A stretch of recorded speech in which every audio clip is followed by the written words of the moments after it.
കർത്താവിൻ്റെ തിരുനാമം വാഴ്ത്തപ്പെടുമാറാകട്ടെ. തുടർന്ന് ദൈവവചനത്തിലേക്ക് നമ്മുടെ ശ്രദ്ധയെ തിരിക്കാം.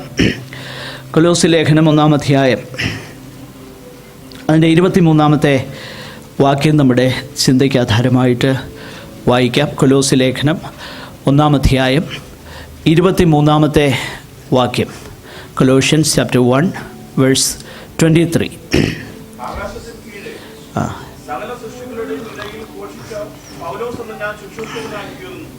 നിങ്ങൾ കേട്ടുമിരിക്കുന്ന സുവിശേഷത്തിന്റെ പ്രത്യാശയിൽ നിന്ന് നിങ്ങൾ ഇളകാതെ അടിസ്ഥാനപ്പെട്ടവരും സ്ഥിരതയുള്ളവരുമായി വിശ്വാസത്തിൽ നിലനിന്നുകൊണ്ടാൽ അങ്ങനെ അവന്റെ മുമ്പിൽ നിൽക്കും. Praise God. കഴിഞ്ഞ ഒരാഴ്ചയ്ക്ക് മുൻപ് അതിൻ്റെ 22-ാമത്തെ വാക്യത്തെ ആധാരമാക്കി നമ്മൾ അല്പസമയം ചിന്തിക്കുകയുണ്ടായി. കർത്താവ് നമ്മെ ദൈവത്തോട് നിരപ്പിച്ചതിൻ്റെ ആത്യന്തികമാകുന്ന ഉദ്ദേശം എന്താണെന്നാണ് ആ വേദഭാഗത്തു നിന്ന് നമ്മൾ ചിന്തിപ്പാനിടയായി തീർന്നത്. നമ്മൾ കണ്ടു, കർത്താവ് നമ്മെ ദൈവത്തോട് നിരപ്പിക്കുവാൻ അവിടുന്ന് പ്രസാദമായി തീർന്നത് ഒരു ആത്യന്തികമാകുന്ന ലക്ഷ്യത്തോടു കൂടെയാണ്. കേവലം നമ്മെ നരകത്തിൻ്റെ ശിക്ഷയിൽ നിന്ന് രക്ഷിക്കുക എന്നുള്ളത് മാത്രമല്ല, അതിലുപരിയായിട്ട് ദൈവമുൻപാകെ, പിതാവിൻ്റെ മുൻപാകെ നമ്മെ വിശുദ്ധരും നിഷ്കളങ്കരും കുറ്റമില്ലാത്തവരുമായി നിർത്തേണ്ടതിന്. അപ്പോൾ ഈ ഉദ്ദേശത്തോടു കൂടെയാണ് കർത്താവ് നമ്മെ രക്ഷിച്ചത്. ഇത് കുറഞ്ഞ ഒരു ഉദ്ദേശമല്ല കാൽവറി ക്രൂശിൽ കർത്താവിന് നമ്മെക്കുറിച്ചുണ്ടായിരുന്നത്. ആ കാര്യം ദൈവവചനം വളരെ വ്യക്തമാണ്. നമ്മളെ കേവലം നരകത്തിൽ നിന്ന് രക്ഷിച്ച് സ്വർഗത്തിലാക്കാൻ വേണ്ടിയിട്ടല്ല കർത്താവ് വന്നത്. അത് പരമപ്രധാനമാകുന്ന വിഷയമാണ്. എന്നാൽ ആത്യന്തികമായി ദൈവത്തിൻ്റെ പ്ലാൻ നമ്മെ ഓരോരുത്തരെയും ദൈവത്തോട് അനുരൂപരാക്കുക, അല്ലെങ്കിൽ കുറ്റമില്ലാത്തവരായി നിഷ്കളങ്കരായിട്ട് വിശുദ്ധരായിട്ട് ദൈവം മുൻപാകെ നിർത്തുക എന്നുള്ളതാണ് ദൈവത്തിൻ്റെ പദ്ധതി എന്നുള്ളത് നമുക്ക് മനസ്സിലാക്കുവാൻ തക്കവണ്ണം കഴിഞ്ഞു. ആ പദ്ധതിയെക്കുറിച്ച് നമ്മൾ ചിന്തിച്ചു. 23-ാമത്തെ വാക്യത്തിലേക്ക് വരുമ്പോൾ ആ ദൈവിക ഉദ്ദേശം നിവർത്തീകരിക്കപ്പെടുന്നതിനുള്ള കണ്ടീഷൻസ്, നിബന്ധനകളാണ് 23-ാമത്തെ വാക്യം. 22-ാമത്തെ വാക്യത്തിൽ ദൈവത്തിൻ്റെ പരമമാകുന്ന ഉദ്ദേശത്തെക്കുറിച്ച് നമ്മൾ വായിക്കുന്നെങ്കിൽ 23-ാമത്തെ വാക്യത്തിൽ ആ പരമമാകുന്ന ഉദ്ദേശം എങ്ങനെയാണ് നിവർത്തീകരിക്കപ്പെടുന്നത്, ആ കാര്യമാണ് നമ്മളിന്ന് ചിന്തിപ്പാനായിട്ട് പോകുന്നത്. ആ കാര്യം നമുക്കിവിടെ ഉറപ്പാക്കുവാൻ കഴിയുമോ? ദൈവത്തിൻ്റെ വചനം നമ്മെ പഠിപ്പിക്കുന്നു അത് നമുക്കിവിടെ ഉറപ്പാക്കാൻ കഴിയുമെന്നാണ്. കഴിഞ്ഞ ദിവസം ഒരു കർത്താവിൻ്റെ ഭൃത്യൻ ഇവിടെ ശുശ്രൂഷിച്ചപ്പോൾ അദ്ദേഹത്തിൻ്റെ ആ ദൈവവചന ശുശ്രൂഷയിൽ അദ്ദേഹം പറഞ്ഞ ഒരു കാര്യം ഞാനതിന് മുൻപ് ഇവിടെ പറഞ്ഞിട്ടുള്ള വിഷയമാണെങ്കിൽ ഒന്ന് എടുത്തു പറയട്ടെ. അദ്ദേഹം പറഞ്ഞത്, നിത്യതയിൽ ചെല്ലുമ്പോൾ 3 സർപ്രൈസുകൾ ഉണ്ടാകും. ഒന്ന്, ഇവിടെ നമ്മൾ നിത്യതയിൽ കാണുമെന്ന് പ്രതീക്ഷിക്കുന്ന ഒത്തിരി പേരെ അവിടെ കാണത്തില്ല. അത് സത്യമാണ്. കാരണം ഇവിടെ കാണുമെന്ന് നമ്മൾ ഉറപ്പാക്കുന്ന ഒത്തിരി പേരെ കാണുകയില്ലെന്നുള്ളത് ദൈവവചനം തന്നെ വ്യക്തമാക്കുന്നു. അതിൻ്റെ കാര്യം എന്താ? അതിൻ്റെ കാരണം മത്തായി സുവിശേഷം 7-ാം അധ്യായം എടുത്ത് വായിക്കേണ്ട, അതിൻ്റെ അവസാന വാക്യം വായിച്ച് നോക്കിയാൽ അറിയാം. ആ നാളിൽ ഒത്തിരി പേരെൻ്റെ അടുത്ത് വന്നിട്ട് നമുക്കറിയാം വേദഭാഗം. അപ്പോൾ കർത്താവ് പറയുന്ന വാക്ക്, ഞാൻ നിങ്ങളെ ഒരു നാളും, അങ്ങനെയുള്ളവരാരും നിത്യതയിൽ കാണുകയില്ലെന്ന് നമ്മളാരും പ്രതീക്ഷിക്കുന്നില്ല, കാണുമെന്നാ ചിന്ത. പക്ഷേ കർത്താവ് പറയുന്നു കാണുകയില്ല. അപ്പം നിശ്ചയമായിട്ടും അങ്ങനെ ഒരു സർപ്രൈസ് ഉണ്ട്. ഇവിടെ നിത്യതയിൽ കാണുമെന്ന് നമ്മൾ വിധി എഴുതുന്ന ഒത്തിരി പേര് കാണും. കർത്താവ് തൻ്റെ ശിഷ്യന്മാരോടൊപ്പം അവിടുന്ന് അത്താഴത്തിൽ ഇരുന്നപ്പം കർത്താവ് പറഞ്ഞു, നിങ്ങൾ ഒരുത്തൻ എന്നെ കാണിച്ചു കൊടുക്കുമെന്ന് പറഞ്ഞു. ഉടനെ ശിഷ്യന്മാരെല്ലാം കൂടെ തിരിഞ്ഞ് പതുക്കെ ഒളികണ്ണിട്ട് യൂദയെ നോക്കുകയായിരുന്നോ ചെയ്തത്? അങ്ങനായിരുന്നോ? അങ്ങനല്ലായിരുന്നു. അവരെല്ലാം കൂടെ ഒരു ചെറിയ ചിരിയൊക്കെ ചിരിച്ച് ഇന്നവനെക്കുറിച്ചാണ് പറയുന്നത് എന്നല്ല ശിഷ്യന്മാർ പറഞ്ഞത്. പിന്നെന്തുവാ ശിഷ്യന്മാർ പറഞ്ഞേ? ഞാനാണ് എന്ന് പറഞ്ഞാൽ യൂദായെക്കുറിച്ച് അവർക്ക് ഒരു സംശയവും ഇല്ലായിരുന്നു. യാതൊരു സംശയവും യൂദ എന്ന ശിഷ്യനെക്കുറിച്ച് ശിഷ്യന്മാർക്കില്ലായിരുന്നു, ബാക്കി അപ്പോസ്തലന്മാർക്കില്ലായിരുന്നു. അതുകൊണ്ടാണ് ഒരുത്തൻ എന്നെ കാണിച്ചു കൊടുക്കുമെന്ന് പറഞ്ഞപ്പം യൂദായെ നോക്കുന്നതിന് പകരം അവരോട് തന്നെ ചോദിക്കാൻ തുടങ്ങി, ഞങ്ങളാണോ? അപ്പം നിശ്ചയമായിട്ടും ഇന്ന് നിത്യതയിൽ ഉണ്ടാകുമെന്നൊക്കെ നമ്മൾ പ്രതീക്ഷിക്കുന്നവരവിടെ കാണുകയില്ലെന്ന് പറയുന്നത് ശരിയാ. മൂന്നാമതൊരു കാര്യം അദ്ദേഹം പറഞ്ഞത്, നമ്മൾ അവിടെ ചെല്ലുമെന്നുള്ളതും ഒരത്ഭുതമായിരിക്കുന്നു. പക്ഷേ അതിനോട് എനിക്ക് അങ്ങോട്ട് പൂർണ്ണമായിട്ട് യോജിക്കാൻ പറ്റുകയില്ല. എന്തുകൊണ്ടാണ് പൂർണ്ണമായിട്ട് യോജിക്കാൻ പറ്റുകയില്ലെന്നുള്ളത് ഞാൻ പറയാം. അതാണ് നമ്മളിന്ന് പ്രധാനമായിട്ട് ചിന്തിക്കാൻ പോകുന്ന വിഷയം. നിത്യതയിൽ ചെല്ലുമെന്ന് മറ്റുള്ളവരുടെ വിധിയെഴുത്തല്ല, അവരവർക്ക് തന്നെ നിശ്ചയമില്ലാത്ത ഒറ്റയാൾ പോലും നിത്യതയിൽ ചെല്ലത്തില്ല. അതെന്നാ കഠിന ഉപദേശമൊക്കെ പറയാതെ, ഇതാ സത്യം. ഇന്ന് ഈ നിമിഷം അത് തെറ്റായി വിശ്വസിക്കുന്നവരുണ്ട്. ആ തെറ്റാകുന്ന വിശ്വാസം എന്താണെന്നുള്ളത്, അതായത് അന്ധമായിട്ട് വിശ്വസിക്കുന്ന, കാണുമെന്ന് ചില കർമ്മങ്ങളൊക്കെ ചെയ്തതുകൊണ്ട് കാണുമെന്ന് ധരിച്ചിരിക്കുന്ന ചിലരുണ്ട്. അവരുടെ കാര്യമല്ല ഞാൻ പറഞ്ഞേ. അത് എങ്ങനെയാണ് നമുക്ക് ഉറപ്പാക്കാൻ പറ്റുന്നതെന്നുള്ളത് ഞാൻ പിന്നീട് പറയാം. കാണുമോ ഇല്ലയോ എന്നുള്ളത് ദൈവവചനത്തിൻ്റെ വെളിച്ചത്തിൽ ഞാൻ വേറെ ഒന്നും പറയാൻ ആഗ്രഹിക്കുന്നില്ല. ദൈവവചനത്തിൻ്റെ വെളിച്ചത്തിൽ ഞാൻ പറയാൻ ആഗ്രഹിക്കുക. ഇതൊക്കെ പറയുമ്പോഴേ നിങ്ങൾ ചിന്തിക്കും, ഇങ്ങനെ ചുമ്മാതെ അതും ഇതുമൊക്കെ ഇങ്ങനെ പറയുകയാണ്. പക്ഷെങ്കിൽ ഞാൻ പലപ്പോഴും ഇങ്ങനെ ചിന്തിക്കാറുണ്ട്, അങ്ങനെയൊന്നും പറയല്ലെന്ന്. പക്ഷേ ഒരു കാര്യം,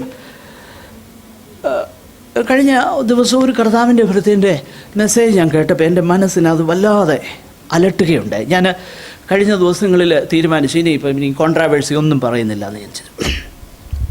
അങ്ങനെ ഇരുന്നപ്പോഴാണ് ഒരു മെസ്സേജ് കേട്ടെ.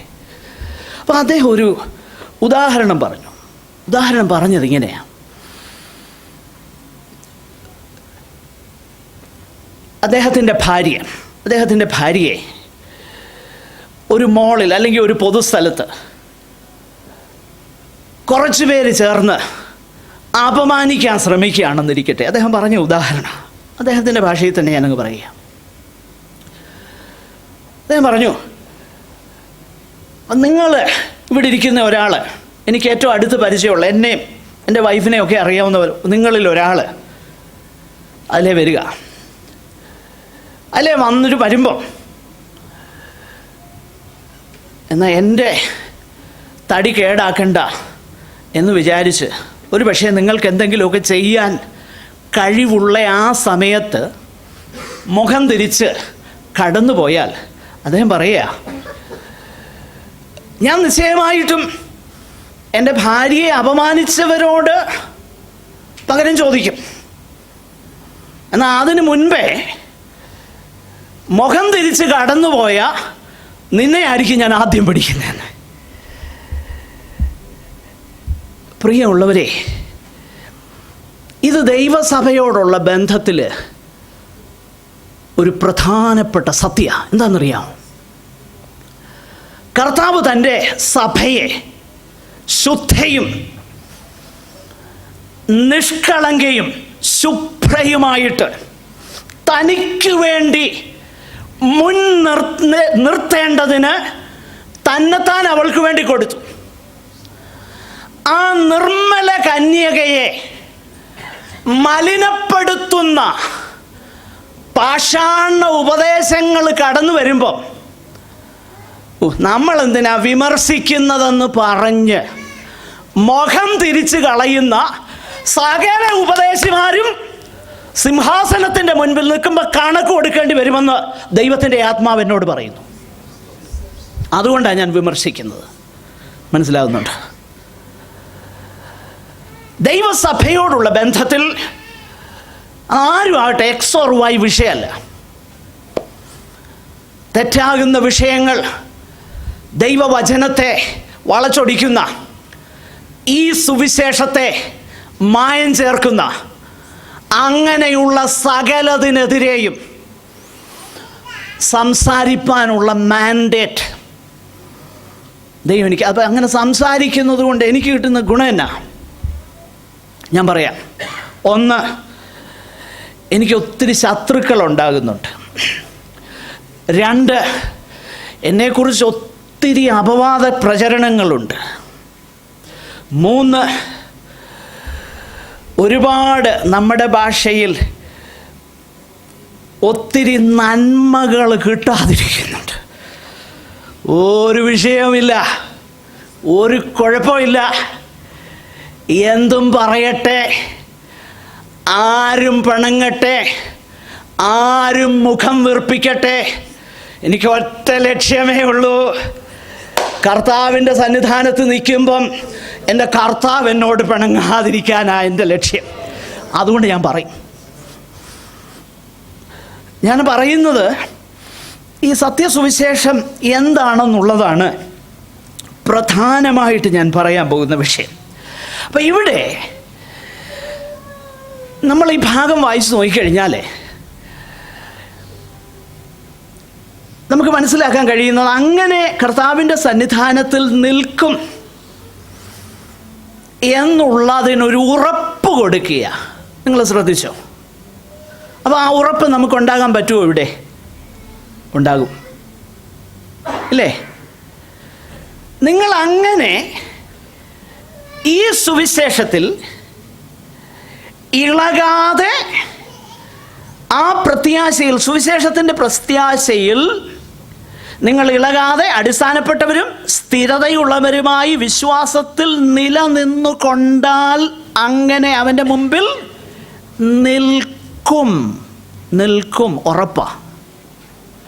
പക്ഷെങ്കിൽ അങ്ങനെ നിൽക്കുവാനുള്ള ഉറപ്പ്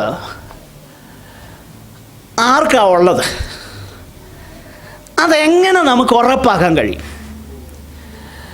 നമ്മൾ പ്രധാനമായിട്ട് രണ്ട് കാര്യങ്ങളാണ് ചിന്തിക്കാനായിട്ട് പോകുന്നത്. പൗലോസ് പറയുന്ന ഈ സുവിശേഷം എന്താ? കൊലോസ്യരോട് പറയുമ്പോൾ, അപ്പം നിങ്ങൾ കേട്ട സുവിശേഷം എന്ന് പറയുമ്പോൾ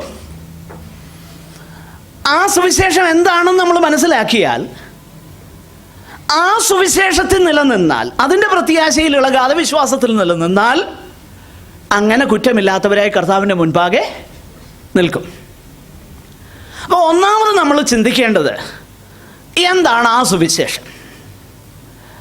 രണ്ട്, ആ സുവിശേഷത്തിലാണോ നമ്മൾ നിൽക്കുന്നതെന്ന് എങ്ങനെ നമുക്ക് ദൈവവചനപ്രകാരം ഉറപ്പാക്കാൻ കഴിയും? ഈ രണ്ട് കാര്യങ്ങളാണ് നമുക്ക് വളരെ വളരെ തിടുക്കത്തിൽ ആ തിരുവചന ഭാഗം നമുക്കൊന്ന് ശ്രദ്ധിക്കാം. പുതിയ നിയമത്തിൽ ഈ സുവിശേഷം എന്നതിന്, സുവിശേഷം എന്നുള്ളത് ഈ അപ്പോസ്തലന്മാർ ദൈവത്തിൻ്റെ പരിശുദ്ധാത്മാവിനാൽ അവർ നയിക്കപ്പെട്ടപ്പോൾ അവർ പറഞ്ഞ ഒരു വാക്കാണ് സുവിശേഷം. ഈ സുവിശേഷത്തിന് ഇതൊരു ഒരു ഒരു രത്നമാണെങ്കിൽ ആ രത്നത്തിന് പല മുഖങ്ങളുള്ളതുപോലെ, ഓരോ വശത്തിനും ഓരോ പ്രകാശമുള്ളതുപോലെ, പുതിയ നിയമത്തിൽ ഈ സുവിശേഷത്തെ വിശേഷിപ്പിക്കാൻ ഉപയോഗിച്ചിരിക്കുന്ന പദങ്ങൾ എന്താണെന്ന് ചിന്തിച്ചാൽ, എന്താണ് അപ്പോസ്തലന്മാർ പ്രസംഗിച്ച സുവിശേഷം എന്ന് നമുക്ക് മനസ്സിലാക്കാൻ കഴിയും. നമ്മൾ ആ സുവിശേഷത്തിൽ തന്നെയാണോ വിശ്വസിച്ചതെന്ന് ഒന്നാമത് ഉറപ്പാക്കണം. നിങ്ങളെ കൺഫ്യൂസ് ചെയ്യാനല്ല എൻ്റെ ഉദ്ദേശം. കഴിഞ്ഞ ദിവസം കർത്താവിൻ്റെ പ്രത്യേകം പറഞ്ഞു, അങ്ങനെ പറഞ്ഞു കഴിഞ്ഞപ്പോൾ പലരും പറഞ്ഞു ഒന്നുകൂടെ ഒന്ന് സ്നാനപ്പെടണമെന്ന്.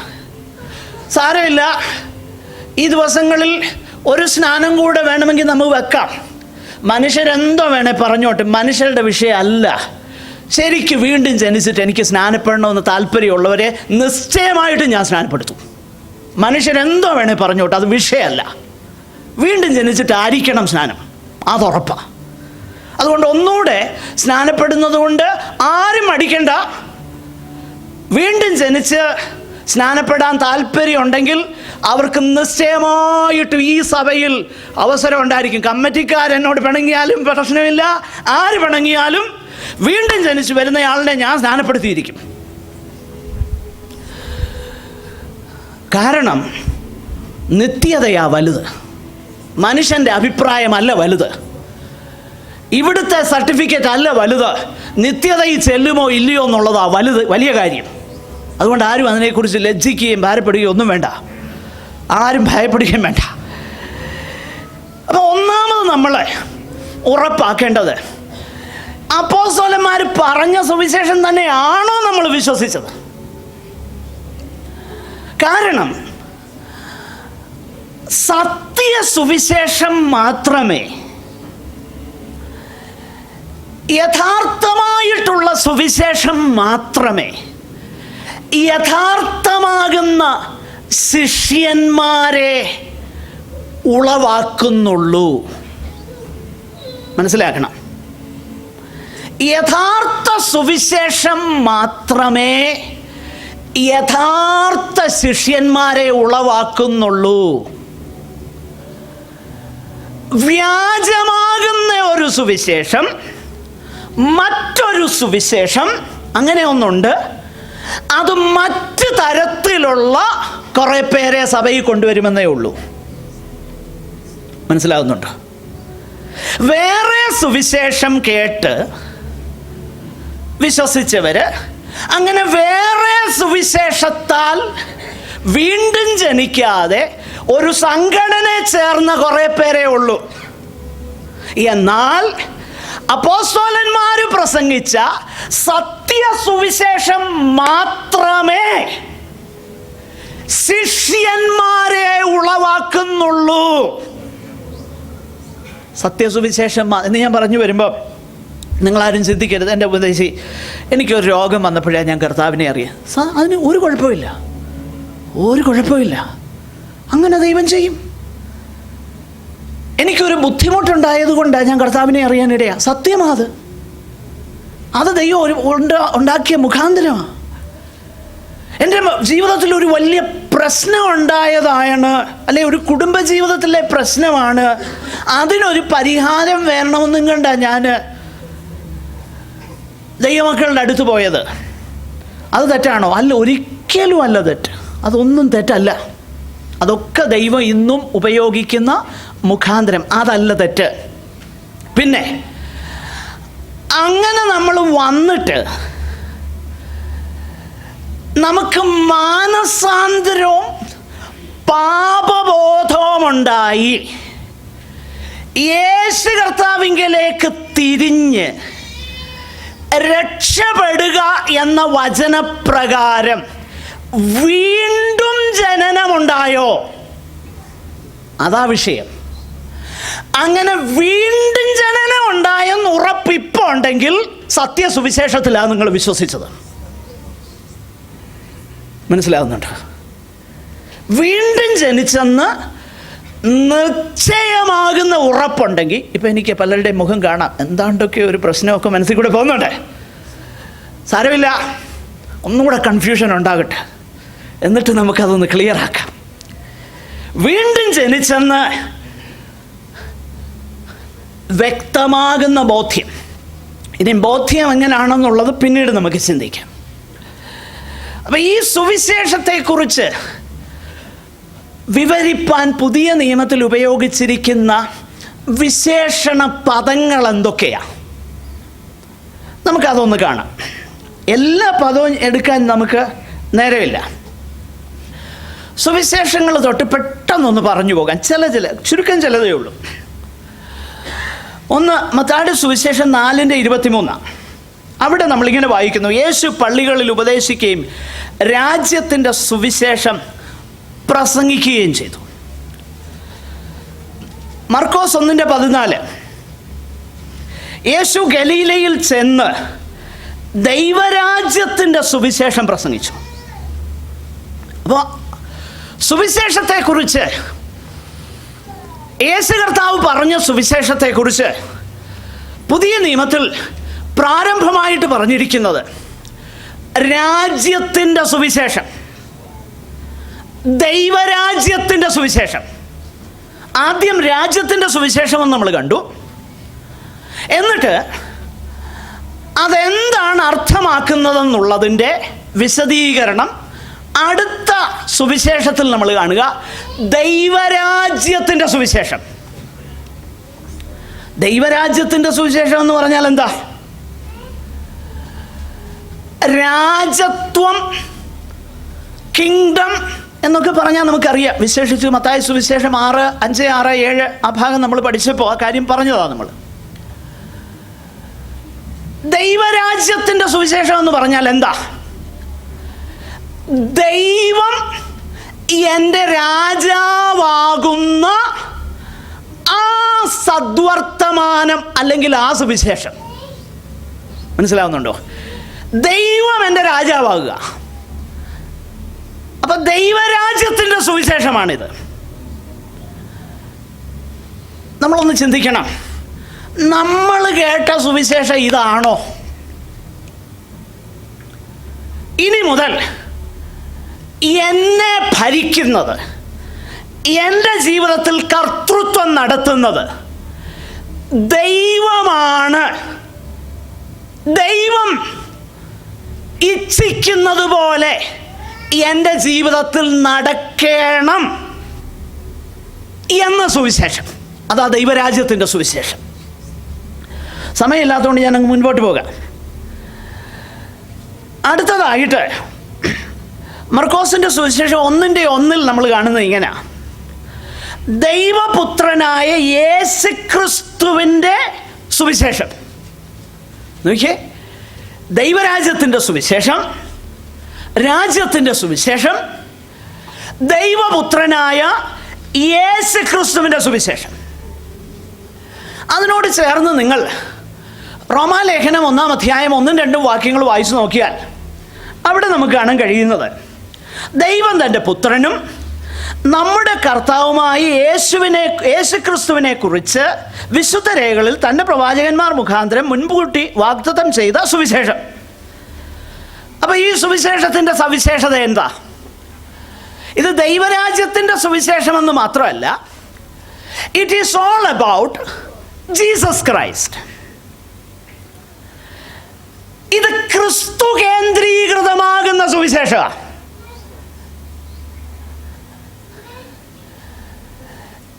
എൻ്റെ ആവശ്യങ്ങൾക്ക് പരിഹാരം തരുന്ന ഒരു സുവിശേഷം കേട്ടാൽ ഞാൻ ഏത് രാജ്യത്തിലാണ് ജീവിക്കുന്നതെന്നറിയോ? എന്നും എനിക്ക് ചുറ്റും കറങ്ങുന്ന, എൻ്റെ ആവശ്യങ്ങൾ നിർവഹിച്ചു തരുന്ന ഒരു നല്ല ശക്തിയുള്ള, കാര്യങ്ങളൊക്കെ ചെയ്തു തരാൻ കഴിവുള്ള ഒരാൾ എനിക്ക് വേണ്ടി എൻ്റെ താല്പര്യങ്ങൾ ചെയ്തു തരാൻ വേണ്ടിയിട്ടുള്ള സുവിശേഷം. അങ്ങനെയുള്ള സുവിശേഷത്തിൽ അനേകർ വിശ്വസിച്ചേക്കുന്നേ. എന്നാൽ സുവിശേഷം അതല്ല. സുവിശേഷം ദൈവപുത്രനെ കുറിച്ചുള്ള സുവിശേഷം. ദൈവപുത്രനെ കുറിച്ചുള്ള സുവിശേഷം കേട്ട് വിശ്വസിക്കുന്ന ഒരാൾക്ക് തൻ്റേതാകുന്ന കാര്യമല്ല വിഷയം, പിന്നെയോ ആ ദൈവപുത്രന്റെ മഹത്വമായിരിക്കും. ദൈവപുത്രനെ കുറിച്ചുള്ള സുവിശേഷം കേട്ട് വിശ്വസിച്ച് വീണ്ടും ജനിച്ച ഒരുവന്റെ പ്രധാനപ്പെട്ട ചിന്ത ദൈവപുത്രന്റെ മഹത്വമായിരിക്കും. കാരണം ഈ സുവിശേഷം ദൈവപുത്രനെ കുറിച്ചുള്ളതാണ്. ഈ സുവിശേഷം പറയാത്തത് കൊണ്ടാണ് ഇന്നൊരു സെൽഫ് സെൻറ്റേർഡ് ഗോസ്പലാണ് സഭകളിലുള്ളത്. കഴിഞ്ഞ ദിവസം കർത്താവിൻ്റെ ദാസൻ പറഞ്ഞ കാര്യം തന്നെ ഞാൻ ആവർത്തിക്കട്ടെ. എന്തിനാ ഉപവാസം എടുക്കുന്നത്? എന്തിനാ പ്രാർത്ഥിക്കുന്നത്? എല്ലാം ചെന്ന് നിൽക്കുന്നത് എനിക്ക് ഈ ഭൂമി കുറച്ചു കാലം വലിയ കുഴപ്പമൊന്നുമില്ലാതെ ജീവിക്കണം, ഒടുവിൽ സ്വർഗത്തിലും പോകണം. ഇങ്ങനെയുള്ള സ്വാർത്ഥതയുള്ള ഒരു കൂട്ടം കള്ളശിഷ്യന്മാരെ ഉണ്ടാക്കുന്ന കള്ളസുവിശേഷം പ്രസംഗിക്കുന്നിടത്തോളം കാലം ദൈവസഭയിൽ ദൈവസ്നേഹം ഉണ്ടാകാൻ പോകുന്നില്ല. ഈ കള്ളസുവിശേഷം പറയുന്നിടത്തോളം കാലം ദൈവസ്നേഹമെന്നുള്ളത് ജനങ്ങളുടെ ഹൃദയത്തിൽ ഉണ്ടാകത്തില്ല. കാരണം സ്വാർത്ഥതയാണ് അവിടെ വാഴുന്നത്, കർത്താവല്ല. സ്വാർത്ഥ താല്പര്യം, സ്വാർത്ഥമാകുന്ന ഇച്ഛ, ഇന്ന് കണ്ട് നാളെ ഇല്ലാതെ പോകുന്ന ഒരു കാര്യത്തിന് വേണ്ടി ജീവിക്കുന്ന, അതിനുവേണ്ടി ബന്ധങ്ങളോ സ്വന്തങ്ങളോ സഹോദരങ്ങളോ ഇതൊന്നും വിഷയമല്ല. അങ്ങനെയുള്ള ഒരു കള്ളസുവിശേഷത്തിൽ വിശ്വസിച്ച് ഒരുവൻ നരകത്തിൽ പോകും. മാനസാന്തരപ്പെട്ട് മടങ്ങി വരണം. ഈ കള്ളസുവിശേഷത്തിൽ വിശ്വസിച്ചവൻ നരകത്തിലോട്ട് പൊയ്ക്കൊണ്ടിരിക്കുക. നിങ്ങൾ ചിന്തിക്കരുത് ഇത് കഠിനവാക്കാണ്. ഇത് കഠിനവാക്കല്ല. സത്യത്തിൽ ഈ വാക്കിനെ കുറിച്ചാണ് പിന്നീട് ശിഷ്യന്മാർ പറഞ്ഞത്. ഇതൊക്കെ കേട്ട് കഴിഞ്ഞിട്ടാണ് പറഞ്ഞേ, ഞങ്ങൾ എങ്ങോട്ട് പോകാനാ? നിത്യജീവൻ്റെ മൊഴികൾ. മറന്നു പോകരുത്, ഇത് നിത്യജീവൻ്റെ മൊഴികളാണ്. വ്യാജ സുവിശേഷത്തിലാണ് വിശ്വസിച്ചിരിക്കുന്നെങ്കിൽ ഇന്ന് മാനസാന്തരപ്പെട്ട് മടങ്ങിയിട്ട് ദൈവപുത്രനാകുന്ന യേശുക്രിസ്തുവിനെ കുറിച്ചുള്ള സുവിശേഷത്തിൽ വിശ്വസിച്ച് കർത്താവിന് വേണ്ടി ജീവിക്കാൻ തുടങ്ങുക. സ്വയത്തിന് വേണ്ടി ജീവിക്കുന്നത് മതിയാക്കുക. നിത്യതയാണ് നമുക്ക് വലുത്. ഏത് സുവിശേഷത്തിലാണ് നമ്മൾ വിശ്വസിച്ചത് നമ്മൾ ഉറപ്പാക്കണം. ഞാൻ പറഞ്ഞല്ലോ, പ്രശ്നങ്ങളുടെയും പ്രതികൂലങ്ങളുടെയും മധ്യത്തിൽ, രോഗത്തിൻ്റെയൊക്കെ മധ്യത്തിലാണ് ദൈവം നമ്മളെ വിളിച്ചത്. അതിനൊരു തെറ്റുമില്ല. ആരും ചിന്തിക്കരുത് അത് തെറ്റിപ്പിനോ അല്ല, അത് തെറ്റല്ല, അത് ശരിയാണ് വാസ്തവത്തിൽ. കാരണം ദൈവം അങ്ങനെയുള്ള മുഖാന്തരങ്ങളാണ് നമ്മുടെ ജീവിതത്തിൽ അനുവദിച്ചത്. അതോർത്തും ദൈവത്തിന് സ്തോത്രം ചെയ്യാം. എന്നാൽ ഇന്ന് നമ്മുടെ അവസ്ഥ എന്തായിരിക്കുന്നു എന്നുള്ളത് നമ്മൾ ശ്രദ്ധിക്കണം. റോമർ 1:1, it is the gospel of God, ദൈവത്തിൻ്റെ സുവിശേഷം. അപ്പോസ്തല പ്രവൃത്തി 20:24, it is the gospel of the grace of God, ദൈവകൃപയുടെ സുവിശേഷം. എന്താ ഇത് ദൈവകൃപയുടെ സുവിശേഷമാകുന്നേ? അതിൻ്റെ കാരണം നമ്മൾ അർഹിക്കപ്പെട്ടത് എന്താ? നിത്യനരകം, നിത്യശിക്ഷ. നമുക്ക് അർഹമായിട്ടുണ്ടായിരുന്നത് നിത്യശിക്ഷയും നിത്യനരകവുമായിരുന്നപ്പം നമ്മൾ അർഹിക്കുന്നത് നമുക്ക് തരാതെ നമുക്ക് അർഹമല്ലാത്തത് തന്നതുകൊണ്ടാണ് ഇത് ദൈവകൃപയുടെ സുവിശേഷമാകുന്നത്. നമ്മൾ അർഹിക്കുന്നത് നമുക്ക് തന്നില്ല, നമ്മൾ അർഹിക്കാത്തത് നമുക്ക് തന്നു, അതാ കൃപ. അതുകൊണ്ടാണ് ഇത് ദൈവകൃപയുടെ സുവിശേഷമാകുന്നത്. എഫേസ്യർ 1:13, നിങ്ങളുടെ രക്ഷയെക്കുറിച്ചുള്ള സുവിശേഷം. The gospel is about our salvation. Gospel is not about സൗഖ്യം, ഹെൽത്തും വെൽത്തും അല്ല സുവിശേഷം, രക്ഷയെക്കുറിച്ചുള്ളതാണ്. എഫേസ്യർ 1:13. എഫേസ്യർ 6:15, സമാധാന സുവിശേഷം. അപ്പോസ്തലന്മാർ വിളിക്കുന്ന പേരുകൾ എന്താ? സമാധാന സുവിശേഷം. എന്താ അതിൻ്റെ കാരണം? അതിൻ്റെ കാരണം റോമർ 5:1 വായിച്ചാൽ, വിശ്വാസത്താൽ നീതീകരിക്കപ്പെട്ട ശേഷം നമുക്കിപ്പോൾ എന്തുണ്ട്? ദൈവത്തോട് സമാധാനമുണ്ട്. അതുകൊണ്ട് ഇത് സമാധാന സുവിശേഷം. 1 തിമോത്തിയോസ് 1:11, ധന്യനായ ദൈവത്തിൻ്റെ മഹത്വമുള്ള സുവിശേഷം. The glorious gospel of the blessed God. നമ്മൾ ചിന്തിക്കുന്ന ഇത് നമ്മുടെ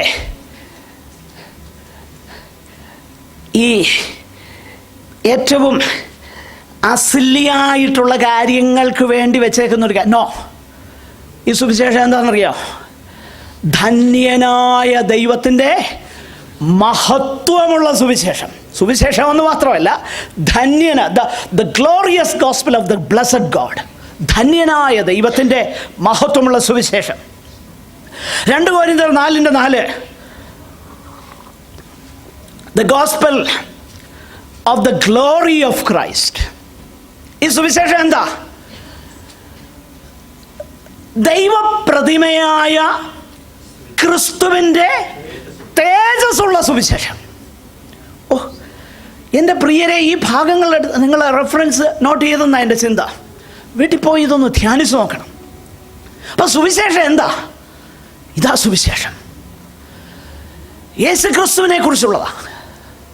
നമ്മുടെ രക്ഷയുടെ സുവിശേഷമാണ്, സമാധാനത്തിൻ്റെ സുവിശേഷമാണ്, ദൈവരാജ്യത്തിൻ്റെ സുവിശേഷമാണ്, ധന്യനാകുന്ന ദൈവത്തിൻ്റെ മഹത്വമുള്ള സുവിശേഷമായത്. ചുരുക്കം പറഞ്ഞാൽ, ദൈവത്തിൻ്റെ മഹത്വവും നമ്മുടെ കർത്താവിൻ്റെ യോഗ്യതയും നമ്മുടെ അയോഗ്യതയും തിരിച്ചറിയുന്ന ഇടമാണ് സത്യസുവിശേഷം പ്രസംഗിക്കുന്ന ഇടം. എന്തൊക്കെയാ? ധന്യനാകുന്ന ദൈവത്തിൻ്റെ മഹിമയും നമ്മുടെ വാഴ്ത്തപ്പെട്ടവനാകുന്ന കർത്താവിൻ്റെ ആ തേജസ്സും നമ്മുടെ അയോഗ്യതയും തിരിച്ചറിയുന്ന ഇടമാണ് സുവിശേഷം. അതുകൊണ്ടാണ് ഈ സത്യസുവിശേഷം പ്രസംഗിക്കുന്നിടത്ത്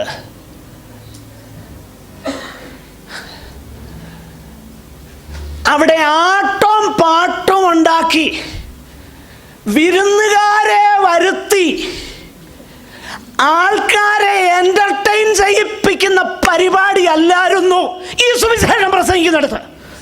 പിന്നെന്തായിരുന്നു?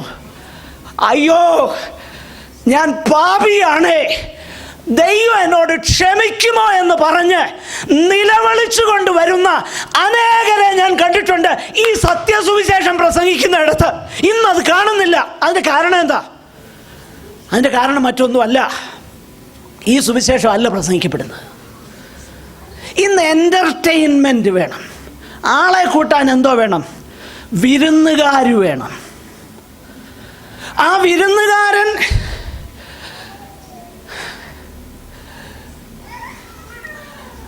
ശിവന്റെ ക്ഷേത്രത്തിൽ പോയി പാടുന്നവനാണേലും പ്രശ്നമല്ല, ഭയങ്കര ടാലന്റാ. അയ്യോ കഷ്ടം നമ്മുടെ തലമുറയ്ക്ക്, പെന്തക്കോസ്ത് സമൂഹത്തിന് അയ്യോ കഷ്ടം,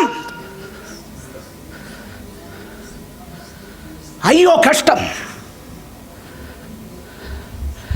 അങ്ങനെയുള്ളിടത്ത് പരിശുദ്ധാത്മാവിന് പ്രവർത്തിക്കാൻ കഴിയും. അന്യദേവൻ്റെ നാമം എൻ്റെ നാവിന്മേൽ എടുക്കുകയല്ലെന്ന വേദവസം പഠിപ്പിക്കുന്നത്. ആ നാമം എടുക്കാൻ മടിയില്ലാത്തവൻ ഇന്ന് സുവിശേഷത്തിന് അവന് ടാലൻ്റ് ഉണ്ട്, അവനുണ്ടേലേ ആൾ കൂടത്തുള്ളൂ. ആൾക്കൂട്ടമാണ് നമ്മുടെ ലക്ഷ്യം. ദൈവത്തിന് ആൾക്കൂട്ടം അല്ല വിഷയം. കാരണം ഈ കഠിനവാക്ക് ഒരിക്കൽ പറഞ്ഞപ്പം എല്ലാവരും അങ്ങ് വിട്ടുപോയി. എന്നെ കർത്താവ് പറഞ്ഞേ, അയ്യോ ഒന്നും കണ്ടില്ലേ, അപ്പോൾ നിന്ന് അത്ഭുതം കണ്ടേച്ച് എല്ലാവരും പോവാം, നിങ്ങളൂടെ എൻ്റെ കൂടെ നിൽക്കണേ പ്ലീസ്, നിങ്ങളൂടെ പോയാൽ ഞാനെന്തോ ചെയ്യും? നോ, അങ്ങനല്ല കർത്താവ് പറഞ്ഞേ. എന്താ ഇവിടെ നിൽക്കുന്നേ? ഇങ്ങനെ തന്നെയാകാൻ പറഞ്ഞത്. എന്തിനാ നിൽക്കുന്നേ? പോകാൻ മനസ്സുണ്ടോ? പത്രോസ് അപ്പോസ്തലൻ പറഞ്ഞേ, എങ്ങോട്ട് പോകാൻ? പലയിടത്തും പോയാലും പലതും കിട്ടും, പക്ഷെ നിത്യജീവൻ്റെ മൊഴി അങ്ങയുടെ പക്കൽ മാത്രമേ ഉള്ളൂ. ഞങ്ങൾ എങ്ങോട്ട് പോകാനാ? നിത്യജീവൻ കർത്താവിങ്കിലേ ഉള്ളൂ. ഈ സത്യ സുവിശേഷത്തെങ്കിലേ ഉള്ളൂ വീണ്ടും ജനനം. ഈ സുവിശേഷം കേട്ട് വിശ്വസിച്ചാലേ നിത്യത പോകത്തുള്ളൂ, അല്ലാത്തവരാരും പോവുകയില്ല. ആരും ആകട്ടെ അവർ നിത്യതയിൽ പോവില്ല. ഈ സത്യസുവിശേഷത്തിലാണോ ഇന്ന് നിലനിൽക്കുന്നത്? കൊലോസ്യരോട് പറയുക, നിങ്ങൾ അങ്ങനെ അവൻ്റെ മുമ്പിൽ നിൽക്കും, പ്രൊവൈഡഡ് ഈ സുവിശേഷത്തിൻ്റെ പ്രത്യാശയിൽ നിങ്ങൾ ഇളകാതെ വിശ്വാസത്തിൽ നിലനിന്നാൽ. വ്യക്തമാകുന്നുണ്ട് വേദവചനം. അപ്പോൾ it is all about the worth of the Lord Jesus Christ. കഴിഞ്ഞ ഒരു ദിവസം ഞാൻ അതിനെക്കുറിച്ച് അല്പം ഒന്ന് സൂചിപ്പിച്ചു.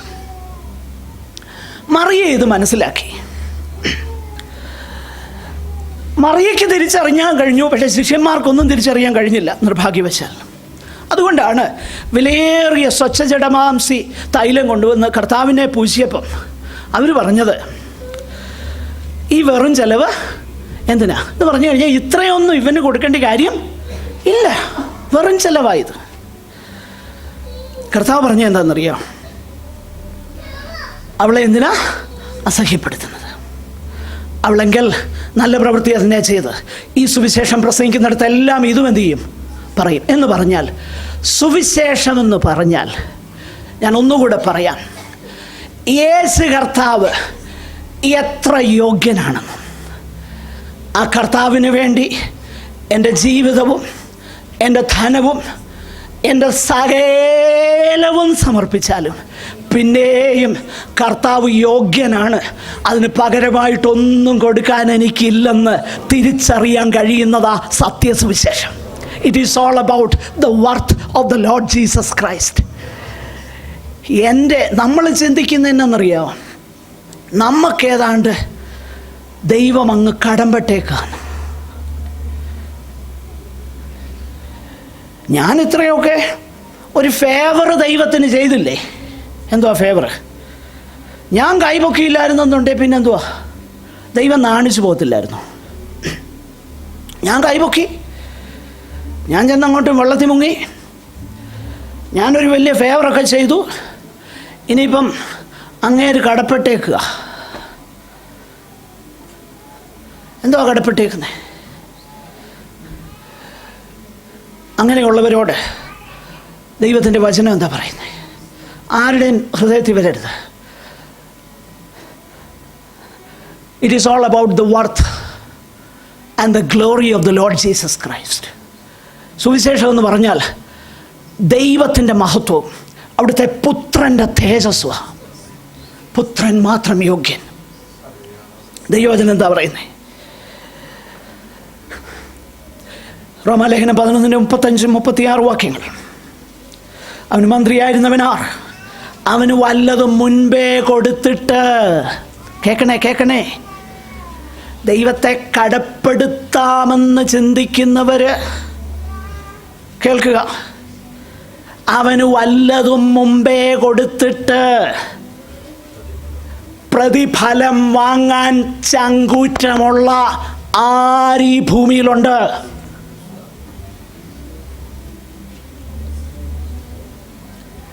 പ്രിയമുള്ളവരെ, നമ്മൾ ചിന്തിക്കരുത്, മിഷൻ ഫീൽഡ്സിൽ ജീവിതം ഹോമിച്ചതാകുന്ന അനേക വിശുദ്ധന്മാരോട് പിന്നീട് അവരോട് ചോദിക്കുമ്പോൾ അവരെന്നാ പറയുന്നതെന്നറിയാം? എൻ്റെ ഓർമ്മ ശരിയെങ്കിൽ ഡേവിഡ് ലിവിങ്സ്റ്റൺ ഒരിക്കൽ പറഞ്ഞു,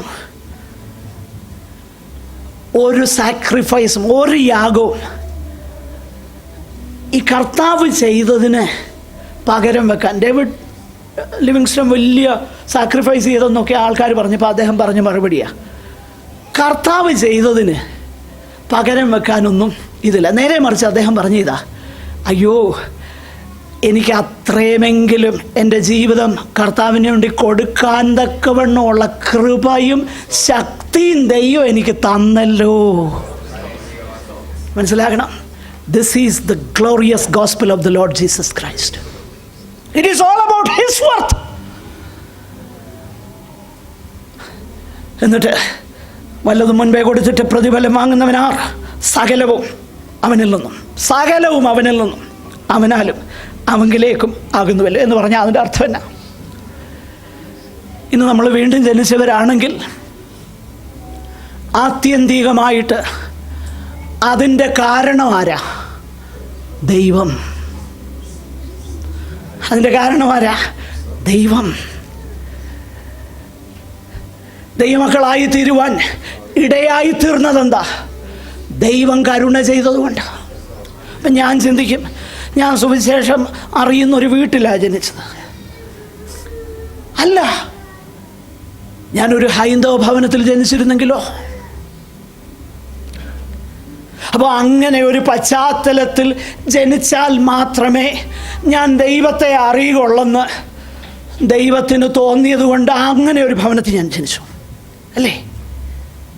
അതിന് കാരണം ആരാ? ദൈവം.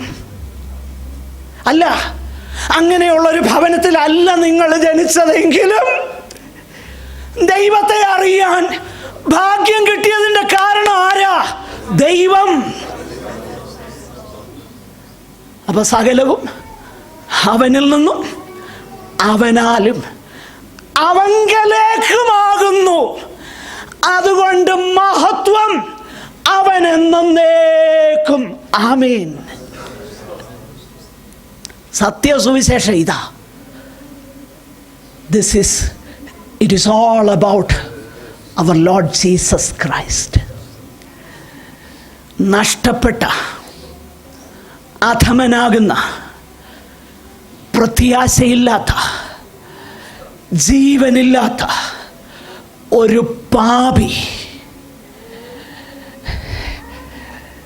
തേജസ്സുള്ള, ധന്യനാകുന്ന, ഏകാധിപതിയാകുന്ന, സകലത്തിൻ്റെയും ആധാരമായിരിക്കുന്ന, സർവശക്തനും സർവജ്ഞാനിയും എല്ലായിടത്തുമുള്ളവനാകുന്ന ദൈവം തമ്പുരാൻ്റെ പാദപീഠത്തിലേക്ക് വന്നിട്ട് അവിടുത്തെ മഹിമ ദർശിച്ചുകൊണ്ട് അവിടുന്ന് തരുന്ന കൃപാവായ്പകളെ വിനയത്തോടെ ഏറ്റുവാങ്ങുന്നതാണ് സത്യസുവിശേഷം.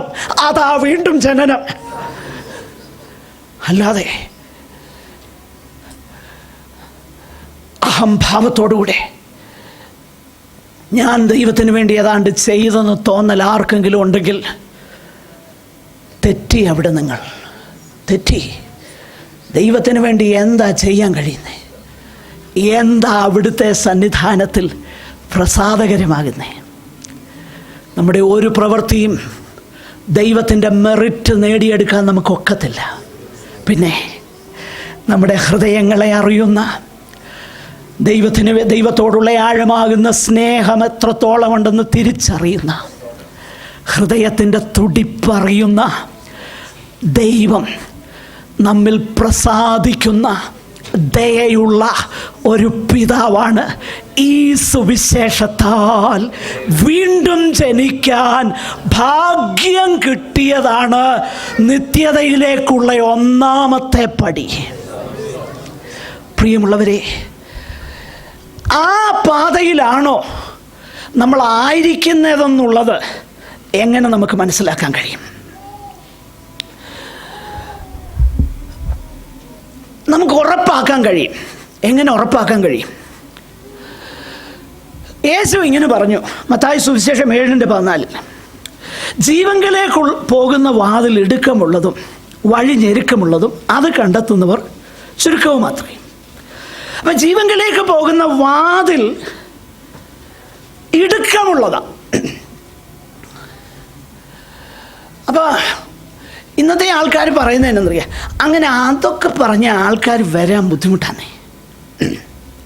അതൊക്കെ പറഞ്ഞ അതുകൊണ്ട് ഇന്ന് നമ്മളെല്ലാവരും കൂടി ഒരു വശത്ത് വീതിയുള്ള വാതിലുണ്ട്, ഇപ്പുറത്തൊരു ഞെരുക്കമുള്ള വാതിലുമുണ്ട്. അപ്പം നമ്മുടെ ഉപദേശിമാർ ഞങ്ങളെല്ലാവരും കൂടി ഇതിൻ്റെ നടുക്കൊരു വാതിൽ അങ്ങുണ്ടാക്കി. അപ്പുറത്ത് ഇടുക്കമുള്ളതും ഇപ്പുറത്ത് വിശാലമായതുമാകുന്ന വാതിലാണ്. ഞങ്ങൾക്ക് തോന്നി ഈ ഞെരുക്കമുള്ളതൊക്കെ പറഞ്ഞാൽ ഇങ്ങോട്ട് വരാൻ ആൾക്കാർ മടിക്കും. അതുകൊണ്ട് നമുക്കൊരു കാര്യം ചെയ്യാം, എന്നിട്ട് രണ്ടിൻ്റെ നടുക്ക്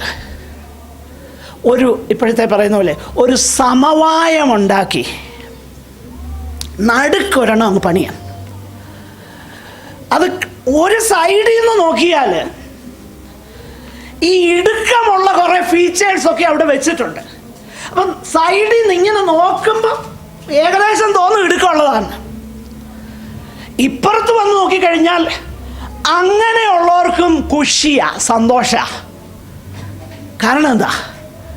വലിയ കുഴപ്പമൊന്നുമില്ലാതെ കയറാം. പിന്നെ ഇച്ചിരി ദൈവഭയമൊക്കെ ഉള്ളവന്, ജന്മനാലൊക്കെ ഇച്ചിരി ഭയമൊക്കെ ഉള്ളവൻ ഇതല്ലല്ലോ എന്നൊക്കെ ഓർത്ത് വരുന്നവൻ ഇവിടെ നിന്ന് നോക്കുമ്പോൾ തോന്നും ഏകദേശമൊക്കെ ഉണ്ട്.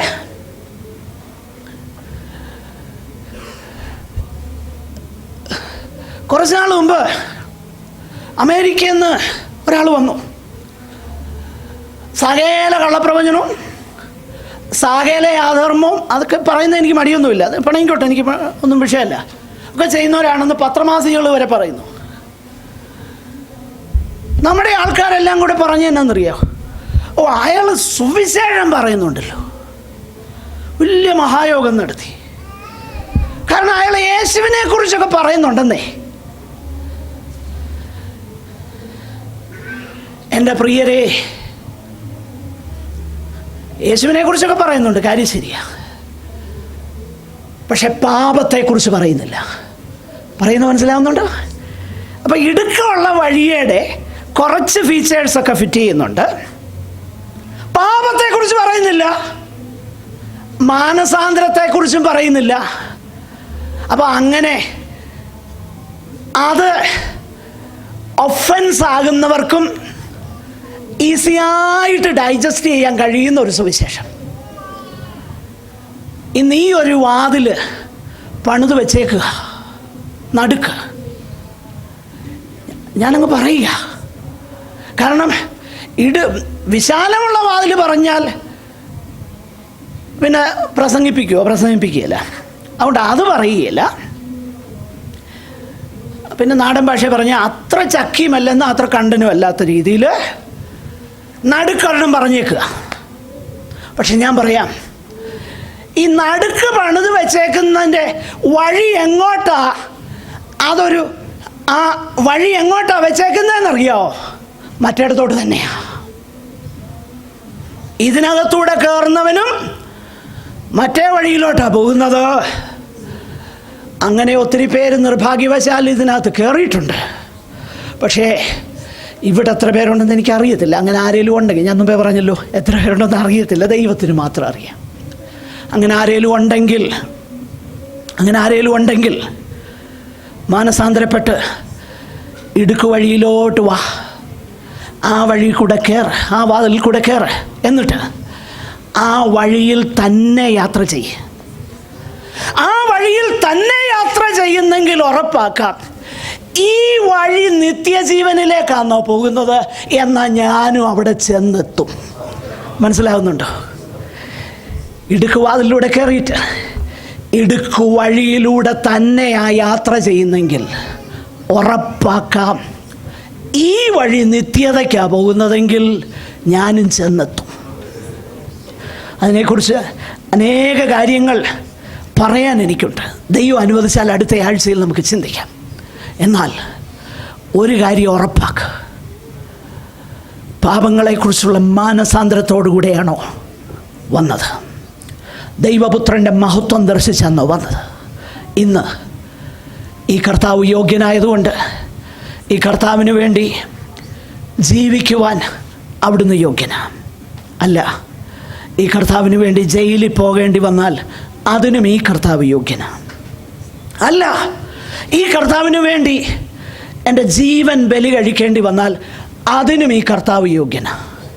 അല്ല, ഞാൻ സന്തോഷത്തോടെ ആരോഗ്യത്തോടെ ഇരിക്കുമ്പം ഈ കർത്താവിന് വേണ്ടി ഇന്നുള്ളതെല്ലാം എന്നിൽ നിന്ന് ആരെങ്കിലും അപഹരിച്ചാൽ അതിനും കർത്താവ് യോഗ്യനാണ്. എബ്രായ വിശ്വാസികൾ അതാ പറഞ്ഞത്. അവരുടെ സമ്പത്തുകളുടെ അപഹാരവും അവരെന്ത് ചെയ്തു? സന്തോഷത്തോടെ സഹിച്ചു. കഴിഞ്ഞ തലമുറയിൽ ഈ സത്യസുവിശേഷം കേട്ട നമ്മുടെ പിതാക്കന്മാർ വന്നത്. അതുകൊണ്ടാണ് ന്യായമായിട്ട് കുടുംബത്തിൽ നിന്ന് ലഭിക്കേണ്ട കുടുംബ സ്വത്തൊന്നും കിട്ടാതിരുന്നപ്പോഴും അവരതിനു വേണ്ടി തിരിച്ചു പോയില്ല. ആ പട്ടിണിയുള്ള കാലത്തും അവരേശുവിൻ്റെ മഹത്വം മനസ്സിലാക്കി, യേശു യോഗ്യനാണെന്ന് മനസ്സിലാക്കി, അതിനുവേണ്ടി ഇറങ്ങി പുറപ്പെട്ടു. ഈ സത്യസുവിശേഷമാണോ ഇന്ന് പ്രസംഗിക്കപ്പെടുന്നത്? ഈ സത്യസുവിശേഷത്തിലാണോ നമ്മൾ ഇളകാതെ ഉറച്ചു നിൽക്കുന്നത്? എന്നാ ഉറപ്പാക്കാം, നമ്മൾ അങ്ങ് ചെന്ന് ചേരും.